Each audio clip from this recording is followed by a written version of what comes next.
I want a baby. Can you help? Why me? The email arrived at 3:47 p.m. Subject line blank. Sender marked only as M. Reed. Please come to my office before you leave today. Ethan Parker stared at the screen for a moment longer than necessary.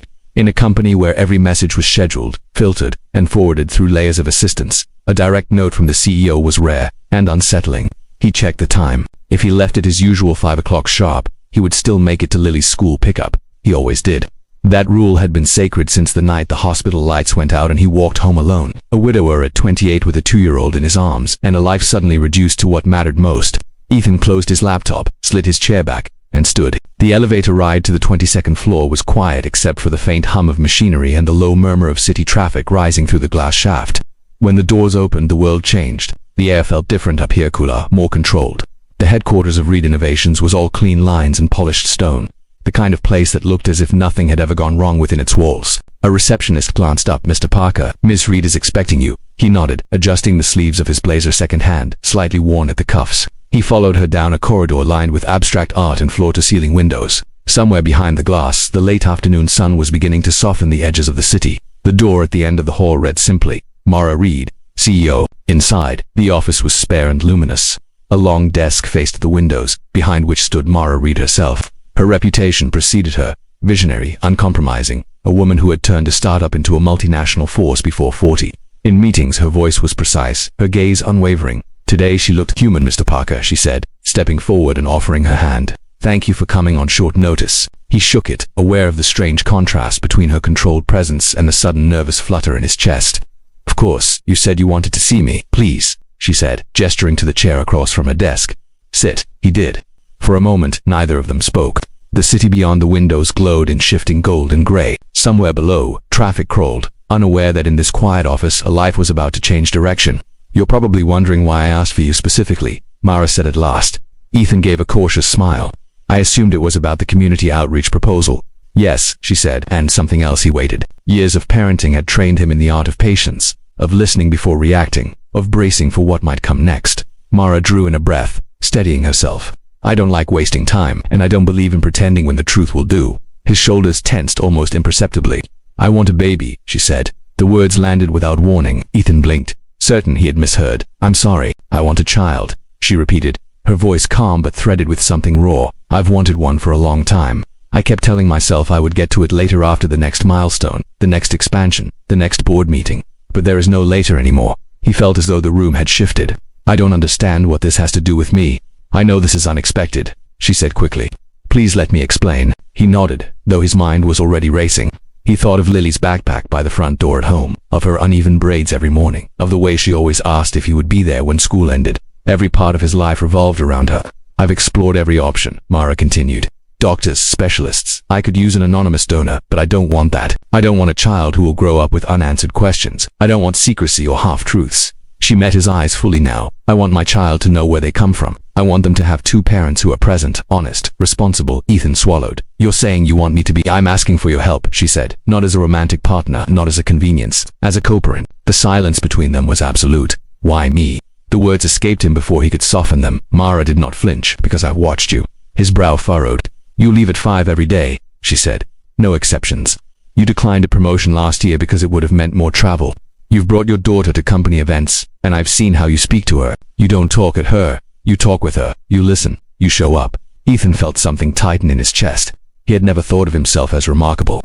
He had simply survived, one small choice at a time. "I need someone who will love their child," Mara said softly. "Not as a project, not as a legacy, but as a person. You already know how to do that." He stood abruptly, crossing to the window as if the city below might offer clarity. His reflection stared back at him in the glass-tired eyes, a man shaped by loss and responsibility. "You're asking me to change everything," he said quietly. "I know. My daughter comes first," he said. "Always, as she should," Mara replied without hesitation. "I would never ask you to put her second." He turned back to her. "What you're proposing isn't simple. It's not normal." She offered a faint, honest smile. "Neither is building a company from nothing. Neither is raising a child alone after losing the person you planned a life with." The mention of his past struck deeper than he expected. He hadn't spoken of his wife in this building. He rarely did anywhere. "I'm not asking for a contract disguised as a child," he said. "I won't be part of something cold." "I don't want cold," she said. "I want real. Structured, yes, Thought through, absolutely, but real. The clock on the wall ticked quietly. 5 o'clock was approaching. I can't give you an answer, Ethan said at last. Not today. Mara nodded, as if she had prepared herself for that. I wouldn't respect you if you did. He gathered his jacket, his thoughts tangled, his heart heavy with the weight of a question he had never expected to face. As he stepped into the hallway, the city's hum rushed back in. The world had not changed, but somehow, everything had down below. A little girl would be waiting at a school gate, scanning the crowd for her father. And for the first time in years, Ethan did not know exactly what his future looked like. Ethan barely remembered the drive to Lily's school.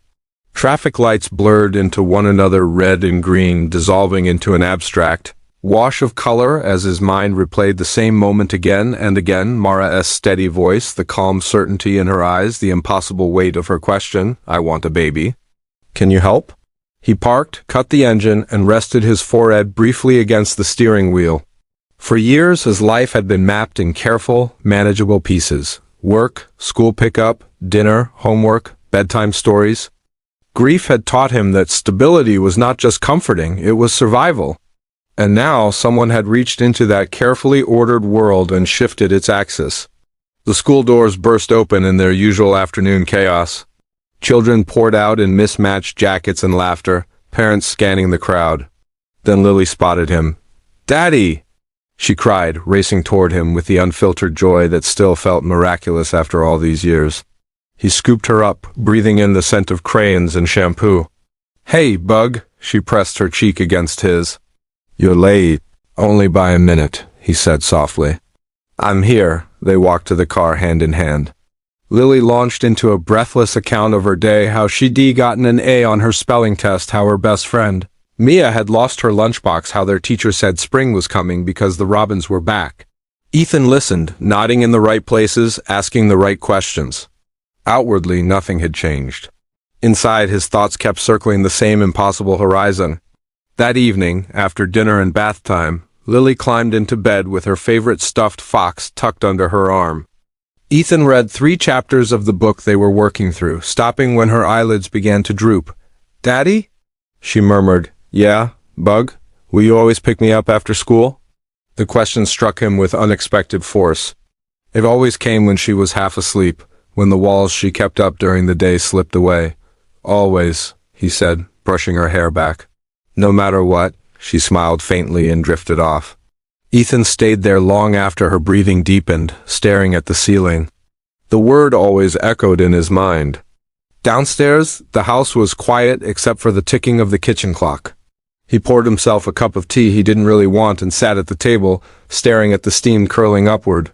He had lost control of so many things once his wife, the future he thought they were building. In the aftermath, he had learned to live with what could not be changed by focusing on what could, Lilia's safety. Her happiness, the steady routines that gave her a sense of belonging. And now, suddenly, the idea of another child hovered at the edges of his world. Not through romance, not through the careful rebuilding of a partnership, but through choice, through intention. It terrified him. He picked up his phone and stared at his sister's name in his contacts. Sarah had been his anchor since the funeral, the one who brought casseroles when he couldn't remember to eat, who watched Lily so he could go back to work, who never pretended that things were fine when they weren't. He dialed. "Ethan?" She answered. "Everything okay?" "I don't know," he said honestly. "I need to talk." They met the next afternoon at a small park near her apartment.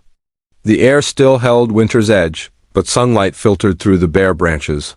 Lily played on the swings while Ethan and Sarah sat on a bench nearby, coffee in hand. "So," Sarah said after he'd finished telling her everything, "the CEO of your company asked you to help her have a baby. That's one way to put it." She shook her head slowly. "I didn't see that coming." "Neither did I." Sarah studied him, her expression thoughtful rather than shocked. "How do you feel?" He stared out at Lily, pumping her legs higher and higher. "Like the ground moved under me. Like, if I say yes, I'm risking the only thing I can't afford to risk? And if you say no?" Sarah asked gently. He hesitated. "Then I go back to my life exactly as it is, safe, predictable, just me and Lily." Sarah waited. "And a part of me wonders," he continued, voice low, "if that's enough. If I'm hiding behind safety because I'm afraid to want more." She let that sit between them. "You spent years being everything for Lily," she said. No one would blame you for protecting what you've built. But you re not wrong for asking whether there's room in your life for more love. It's not just about me, he said. It's about her, he nodded toward Lily. What if this confuses her? What if she feels replaced? Sarah followed his gaze. You love her fiercely. That won't change. Kids don't measure love by how many people are in a family. They measure it by whether they feel seen. He swallowed. What if I fail? She smiled sadly. You already know the answer to that? You might. We all do. But you've been failing forward since the day you became a dad on your own. And somehow, she's still laughing. Lily jumped off the swing and ran over. Aunt Sarah, watch this. She attempted a clumsy cartwheel, collapsing into giggles when she fell. Ethan laughed with her, the sound easing something tight in his chest. That night, after Lily was asleep again, he found himself sitting with a notepad, trying to write down what he needed to know before he could even consider saying yes. Boundaries, he wrote, stability, honesty, time. He thought about Mara not as a CEO, but as a woman who had built a life around discipline and control. Could she truly step away from that when a child needed her? Would she choose a midnight fever over a board meeting? Would she accept that parenting could not be optimized, scheduled, or delegated? And what about him? Could he share the space that had always belonged solely to Lily? Could he open his heart to another child without feeling as though he was betraying the memory of his wife? 2 days later, he emailed Mara. I can't answer yet, but I need to talk outside the office. Somewhere neutral. Her reply came within the hour. Of course, there's a cafe by the river Ninth tomorrow at 6? He agreed. The cafe was small and quiet, its windows overlooking the slow, steady movement of water. When Ethan arrived, Mara was already there, seated at a corner table, no assistants, no tailored power suit, just a simple coat and a cup of tea. She stood when she saw him. Thank you for coming, he sat across from her. I needed to understand what you're really asking, she nodded. Ask me anything, he took a breath. First, why now? You've had resources, options, time. Her gaze drifted to the river. Because I kept waiting for a moment that felt perfect. And then my doctor told me what I already knew. There isn't much time left. I realized that if I didn't choose now, I was choosing never, and you don't want to do this alone, he said. No, she said simply. I want my child to have 2 parents who are present. Not someone who appears on birthdays and disappears the rest of the year. I don't want my child to wonder why one of their parents chose not to be part of their life. Ethan nodded slowly. What you're describing isn't a donation. It's a family. Yes, she said, however unconventional. He leaned back. I need to be clear about something. My daughter comes first. Her routine, her sense of safety. I will not uproot her life for this. I wouldn't ask you to, Mara said. I want to join your world as much as you join mine. This wouldn't be about creating something separate from what you already have. It would be about expanding it. Expanding is easy to say, he replied. Living it is harder, she smiled faintly. I know. They talked about logistics first, lawyers, agreements, finances. She had already thought through many of the details, but she listened carefully when he raised concerns, scribbling notes, asking questions. What about time? He asked. Your job isn't exactly 9 to 5. No, she admitted. But I built this company so that one day I could choose what mattered most. If I'm going to become a mother, then this will matter more than any quarterly report. He studied her face, looking for cracks in that resolve. And if the board pushes back, then I'll remind them why they hired me, she said calmly. They moved from logistics to values. How do you feel about discipline? He asked. I believe in structure, she said, but not fear. I don't want my child to obey because they're scared. I want them to understand why choices matter. And mistakes? She met his eyes. I've made plenty. I don't expect perfection from myself or anyone else. He was surprised by the relief that brought him. What about honesty? He asked. About how the child came into the world. From the beginning, she said. No secrets. Children sense them anyway. They paused as the waiter brought fresh cups of tea. The sky outside had begun to darken, the river reflecting the first hints of evening light. There's something else, Ethan said quietly. I lost my wife. I never planned to raise Lily alone. I don't know how to open that part of my life again. Mara's voice softened. I'm not asking you to replace what you lost. I would never compete with a memory. I am asking if there is room in your heart for something new to grow alongside it. He thought of the empty chair at their kitchen table, the way grief had shaped him but not destroyed him. He thought of Lily's laugh, of the way love seemed to expand rather than divide. I'm afraid, he said. So am I, she admitted. They sat in silence for a long moment, the weight of what they were considering pressing down on them both. Finally he spoke. I don't want to bring a child into something cold or transactional. I won't be part of an arrangement that treats a human life like a contract. I don't want that either, she said. I want something intentional, chosen, something built on respect. He nodded. If we do this, it has to be a family. Not a business deal? Agreed. The word felt like a hinge in the air between them. He took a slow breath. I can't promise I won't make mistakes, she smiled gently. Neither can I. They talked until the cafe began to empty, until the city lights shimmered on the water outside. By the time they stood to leave, something inside Ethan had shifted not into certainty, but into possibility. At the door, Mara hesitated. You don't have to decide tonight. I know, he said. But I also know this, I won't say no just because I'm afraid. Her eyes glistened. Is that a yes? It's a step, he said. Toward seeing if this can be real, he walked home that night with the river's quiet beside him, the city humming around him. For the first time in years, the future did not feel like something to endure or manage. It felt like something that could be shaped. When he reached his front door, he paused, hand on the knob. Inside, his daughter slept, dreaming whatever small, perfect dreams children dream. He stepped in quietly, knowing that whatever came next, the choice he was making was not about fear or obligation. It was about love, its risk, its courage, and its capacity to grow. Ethan did not tell Lily right away. For 3 days after his meeting with Mara by the river, he moved through their routines with a strange double awareness, making pancakes, tying shoelaces, checking spelling words while carrying the knowledge that something fundamental might be changing.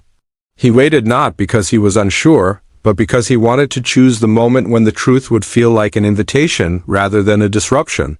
On the 4th evening, Lily sat at the kitchen table coloring a picture of a fox in a forest. The house was warm with the smell of tomato soup, the windows fogged faintly by the winter air outside.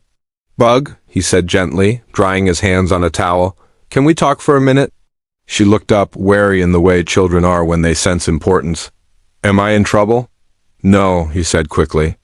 Not at all. He pulled out the chair beside her and sat so they were eye level. You know how sometimes grown-ups make big choices? Choices that change things? She considered this. Like when you chose our house? Exactly, he said, smiling. Or when I chose my job. Sometimes those choices are scary, but they can also be good. She set down her crayon. What kind of choice? As someone I work with, he said carefully, who really wants to have a baby. She asked me if I would help her, Lily's brow furrowed. Like, help how? By being the baby's dad, he said simply. Her eyes widened, not with fear but with curiosity. So, I might get a brother or sister? Maybe, he said. But only if we decide together that it's something we want. She was quiet for a moment. Then, would you still make pancakes on Saturdays? Always. And would I still be your favorite person? He felt his throat tighten. Forever, she thought again, the way she always did, carefully. Okay, she said finally. I think a baby could be nice, he laughed, a soft, breathless sound, and pulled her into a hug. I love you so much. I love you too, Daddy. That night, as he tucked her in, she asked, What's the baby's mom like? He paused. She's kind, strong, a little serious sometimes. Like you? Lily teased. Exactly like me, he said, smiling. Downstairs, he sat at the kitchen table and stared at the place where Lily had been coloring only minutes before. The fear he had carried for weeks loosened its grip. Whatever came next, he would not be walking into it alone. The next morning, he emailed Mara. I told Lily. She's okay with it. I think I'm ready to take the next steps. Her reply came almost instantly. Thank you for trusting me. Let's do this right. They did. There were lawyers' first careful, precise conversations that reduced the enormity of what they were planning into clauses and signatures. There were counseling sessions where a calm, steady-voiced woman asked them questions neither had thought to ask. How will you resolve conflict? What does parenting mean to each of you? What will you do when one of you disagrees strongly with the other? They did not always answer easily. I believe in structure, Mara said once. Children need consistency, and I believe in flexibility, Ethan replied. Kids are human. Sometimes the rules have to bend, the counselor smiled. Those are not opposites, she said. They're two sides of good parenting. Outside the formalities, they began to see each other in smaller, more human moments. One Saturday, Mara came to their house for the first time. She arrived with a single potted plant in hand, looking faintly nervous in a way that made Ethan see her differently. I wasn't sure what people bring when they visit family, she said. Coffee, Lily announced solemnly from the living room. And cookies? Mara laughed. I'll remember that. She sat on the floor with Lily, helping her build a tower of blocks, listening to long stories about imaginary animals. Ethan watched from the kitchen, a quiet warmth spreading through him. Later, when Lily ran off to get her art supplies, Mara turned to him. She's amazing! She is, he said simply. They spoke then about the small things that never made it into legal documents, bedtime routines, holiday traditions, the importance of being present even when it was inconvenient. Work has always been where I prove myself, Mara admitted. I'm learning that this will have to be different. It will, Ethan said. But different doesn't mean worse. In the weeks that followed, they began to text more often, not about contracts or appointments, but about ordinary life. Lily lost another tooth today.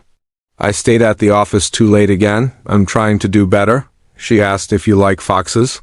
I told her I wasn't sure. One evening, after a particularly long day, Mara called him. I think I made a mistake, she said quietly. His chest tightened. What kind of mistake? I missed my own doctor's appointment, she said. Because I was in a meeting I could have postponed. He let out a breath. You're allowed to learn. I don't want to be the kind of parent who always chooses work, she said. Then don't be, he replied gently. She was silent for a moment. I don't then know how to stop being the person I've been for 20 years. You don't have to stop, he said. You just have to make room for something else. Their first visit to the clinic together was oddly intimate. They sat side by side in the waiting room, the hum of quiet conversations around them, the smell of disinfectant in the air. Mara's hand rested on her knee, fingers tense. Without thinking, Ethan placed his own hand over hers. She looked at him, surprised, then did not pull away. The process was clinical, careful, and respectful. There was no romance in it, only intention. And yet, when it was done, when they stepped back into the sunlight together, something unspoken connected them. They had crossed the line from possibility into action. The waiting that followed was the hardest part. Weeks stretched on. Ethan tried to keep his focus on work, on Lily, on the life that still needed his attention. But every time his phone buzzed, his heart jumped. Mara, too, seemed suspended between her worlds. She delegated more. She left the office earlier.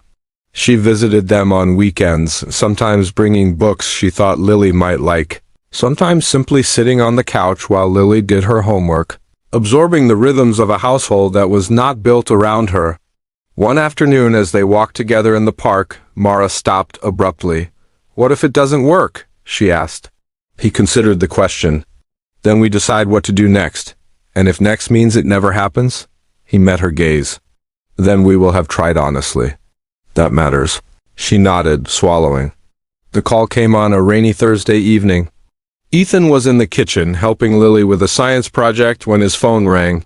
He glanced at the screen. Mara, Daddy, can you hold this? Lily asked, offering him a paper cup taped to a balloon. Just a second, Bug, he said, answering the call. Her voice was trembling. It worked. For a heartbeat, he could not speak. Yes, she whispered. I'm pregnant. The world tilted. We're going to have a baby, he said, as if testing the words. Yes, she said. We are. He closed his eyes, a laugh breaking free that he did not try to stop. Mara, that's incredible.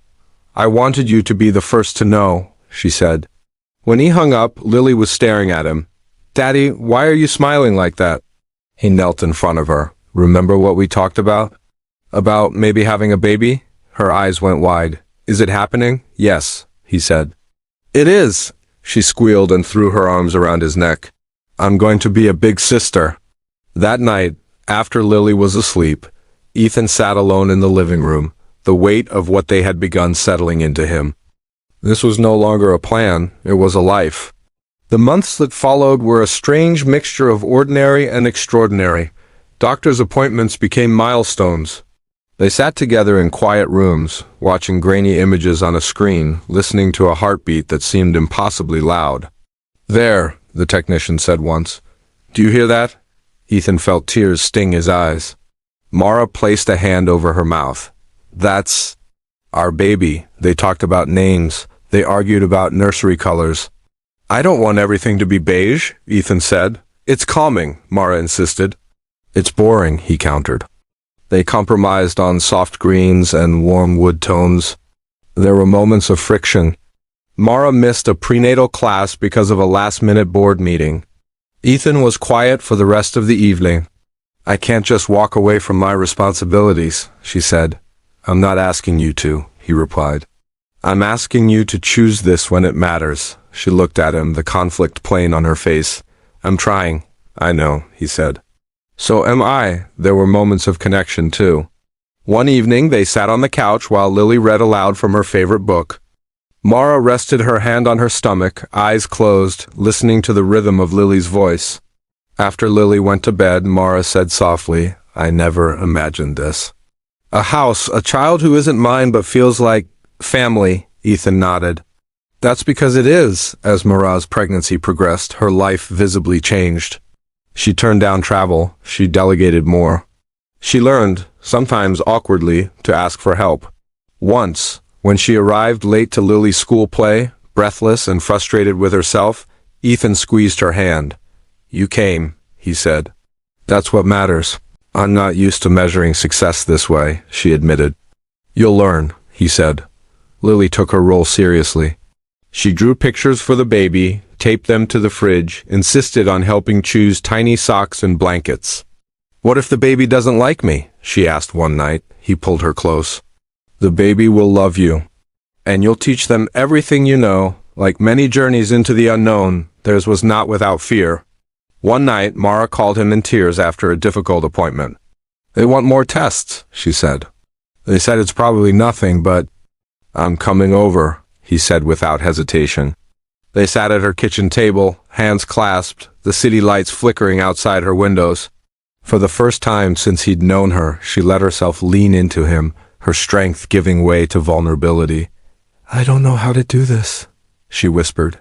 You're doing it, he said. Right now, the tests came back normal. Relief washed through them both, but something else remained, a deeper understanding of what it meant to be bound to another life. As the due date drew closer, they began to prepare the nursery together. Ethan assembled the crib while Lily handed him screws, Mara reading instructions with exaggerated seriousness. You know, Ethan said, tightening the last bolt, we're already a family. Mara looked around the room, the half-painted walls, the small pile of baby clothes. Lily sitting cross-legged on the floor, humming. Yes, she said softly. We are. They did not speak of romance. There was affection between them, respect, a growing ease that came from shared purpose. Whatever their relationship was becoming, it was built not on attraction, but on choice. One evening, as they walked by the river where they had first spoken honestly, Mara stopped. Thank you, she said suddenly. For what? For trusting me, she said. For not letting fear decide for you.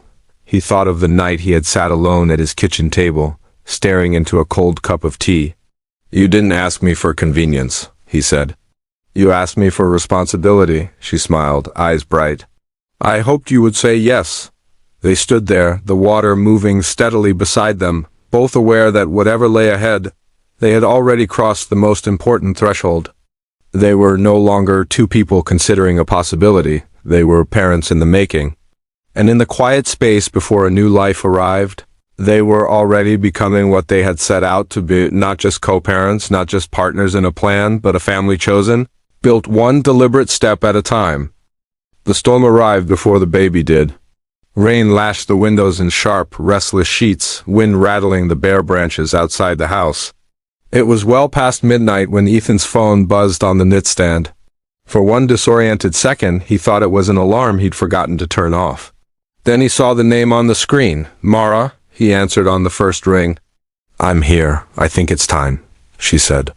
Her voice was calm, but he could hear what lay beneath it: pain, excitement, fear. "My contractions are 5 minutes apart.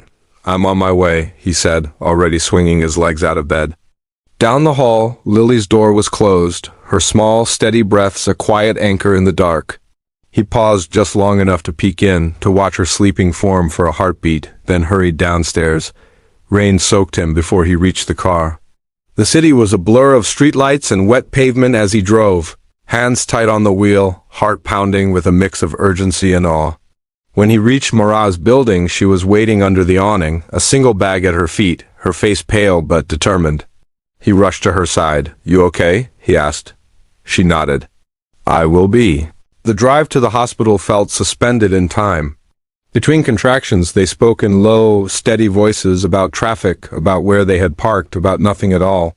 When another wave of pain hit, Mara squeezed his hand so tightly he felt it to the bone. "I'm here," he repeated. "I've got you." At the hospital, everything moved at once. Nurses took her bag, guided her into a wheelchair. Forms appeared, questions were asked, bracelets were snapped into place. Ethan followed, alert to every shift in her breathing, every flicker of tension across her face. In the delivery room, the storm outside became a distant roar. The lights were bright, the air cool, the steady beep of monitors forming a strange, rhythmic soundtrack. Hours passed in a haze of encouragement, water sips, and whispered reassurance. Mara was fierce in her pain, focused in a way that humbled him. "I can't," she gasped at one point, exhaustion breaking through her control. "Yes, you can," he said, his voice steady even as his own hands shook. "You're doing it. You're doing it right now." She looked at him then, not the CEO, not the woman who had once sat across from him in an office and asked a question that changed their lives, but simply a mother on the edge of something enormous. "Don't let me disappear into this," she whispered. "You won't," he said. "You're not alone." When the moment finally came, when the room filled with a new kind of urgency, Ethan stood at her side, speaking softly, grounding her when the pain threatened to overwhelm her. And then sound. Raw, piercing, undeniable, a cry. For a split second, the world went utterly still. "There he is," the doctor said. Ethan's breath left him in a rush he hadn't known he was holding. Tears blurred his vision as a tiny, wriggling form was lifted into view, slick with newness, alive with an impossible force. Mara let out a sob that was half laugh, half disbelief. They placed the baby on her chest. He quieted almost instantly, as if recognizing the warmth he had known from the inside. "Our son," she whispered. Ethan's knees felt weak. He leaned closer, every sense sharpened by the miracle before him. The baby's skin was warm, his fingers curling and uncurling as if discovering the world one movement at a time. "You did it," he said to Mara, his voice breaking. "We did," she replied. They named him Noah. The hours that followed were a soft blur. Nurses came and went. The storm outside faded into a gentle rain. At dawn, pale light crept through the window, illuminating the room in quiet gold. Ethan held Noah for the first time just as the sun rose. The weight of him, so small, so real, settled into his arms with a gravity that was both terrifying and beautiful.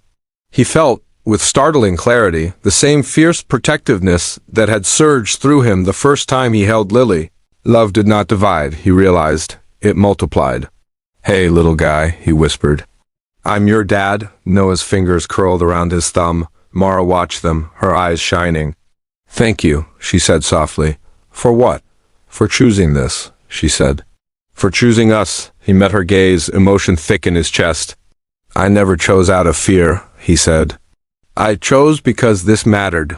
Later that morning, Lily arrived with Sarah, hair still rumpled from sleep, eyes wide with anticipation. "Where's the baby?" she asked, barely containing herself. Ethan knelt in front of her. Are you ready? She nodded solemnly. He guided her to the bedside. Mara smiled, tired but radiant, and gently lifted Noah so Lily could see him. That's him?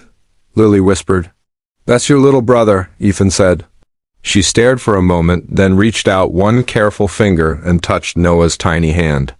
He grasped it instinctively, her face transformed. He's holding me, Ethan felt something inside him crack open. Over the next weeks, life rearranged itself around their new reality. Sleep came in fragments. The house filled with the soft chaos of bottles, diapers, and whispered conversations in the early hours of the morning. Lily took her role as big sister, seriously fetching blankets, singing softly to Noah when he cried, proudly introducing him to her stuffed animals. Mara learned, sometimes awkwardly, to inhabit a life that could not be optimized. She forgot meetings. She missed calls. She watched the clock less. Once, as she stood at the sink washing bottles while Ethan rocked Noah in the living room, she laughed softly. I used to think productivity was everything, she said. Now I measure my day by how many times he looks at me like I'm his whole world. Ethan smiled. That's a pretty good metric. There were hard moments too. One night, exhausted and frayed, they argued over something small. Whose turn it was to get up, whose schedule needed more flexibility. Words sharpened by fatigue slipped out. Mara closed her eyes, breathing deeply. I'm not trying to escape responsibility, she said. I'm trying to learn how to carry it, Ethan softened. I know, I'm just tired. So am I, she said. They stood there, two imperfect people bound by something larger than either of them, learning that love was not the absence of conflict but the willingness to face it together. Slowly, a rhythm emerged. Mornings began with Lily's chatter and Noah's soft coos. Evenings ended with stories, one child curled on the couch, the other in someone's arms. They navigated holidays, doctor visits, and the small, profound milestones that marked Noah's growth. The first smile, the first laugh, the first time he reached for Lily instead of whoever was closest. Neighbors noticed. You have a beautiful family, one woman said once, watching them in the park. Mara smiled, a little surprised by how natural the word felt now. Thank you. They did not hide the truth of how Noah had come into their lives. From the beginning, they spoke of choice, of honesty, of building something intentionally. As Noah grew older, they answered his questions with the same openness they had promised. Families can look different, Ethan told him one afternoon when Noah, still small enough to fit on his lap, asked why some kids at school had one house and some had two parents who lived apart. What makes a family isn't how it starts. It's how it loves. Noah accepted this with the uncomplicated trust of a child. One evening, years later, as autumn leaves drifted across the backyard, Ethan found Mara standing by the fence, watching Lily help Noah learn to ride his bike. You okay? He asked. She nodded, eyes bright. I was just thinking about that day in my office. He joined her, the past and present folding together in the cool air. When you asked me why me? Yes, she said. I didn't know if you'd ever understand why I chose you. He watched as Noah wobbled, Lily steadying the back of the seat, her encouragement steady and proud. I think I do now, he said. You didn't choose me because I was convenient. You chose me because you wanted this to be real, she turned to him. And you? I chose because I didn't want to live my life only protecting what I had, he said. I wanted to believe there was still room for more, she smiled, a soft, grateful curve of her lips. I'm glad you did. Later that night, after the children were asleep, they sat in the living room, the house finally quiet. I used to think love was something that happened to you, Mara said thoughtfully. Something sudden, something that swept you off your feet? And now? He asked. And now I think it's something you build, she said. Day by day. Choice by choice, he nodded. I used to think I couldn't survive losing what I loved, but I learned that love doesn't disappear, it changes shape. It makes room. They sat in comfortable silence, the years of shared experience between them a living thing. On Noah's 7th birthday, they threw a small party in the backyard. Balloons bobbed in the breeze, Lily helped string lights, Sarah brought a cake too big for the table. As they sang, Noah's face lit with wonder, candles reflecting in his wide eyes. "Make a wish," Lily whispered. He closed his eyes, blew, and the flames disappeared in a puff of smoke. "What did you wish for?" Mara asked later. He grinned. "That we can all stay together forever." Ethan felt something warm settle in his chest. Years earlier, in a glass-walled office high above the city, a woman had asked him a question that had upended his carefully constructed world. "I want a baby. Can you help?" He had answered with another question, born of fear and disbelief. "Why me?" Standing in the glow of string lights, surrounded by the ordinary miracle of their life, he finally knew the answer. Because sometimes love does not arrive in the way stories promise. It does not always begin with romance or destiny or fireworks in the dark. Sometimes it begins with a choice. With two people brave enough to ask for something real. With a father willing to open his heart again. With a woman willing to reshape her world around what mattered most. It begins with responsibility, with honesty, with the quiet courage to build something that has never existed before. And from that choice life, Ethan watched as Lily chased Noah across the yard, their laughter rising into the evening air. Mara stood beside him, her hand warm in his. Their family was not conventional. It had not followed the expected script. But it was theirs, built deliberately, loved fiercely, chosen every day. And in that choosing, they had found not only a child, but the truest, bravest form of love they had ever known.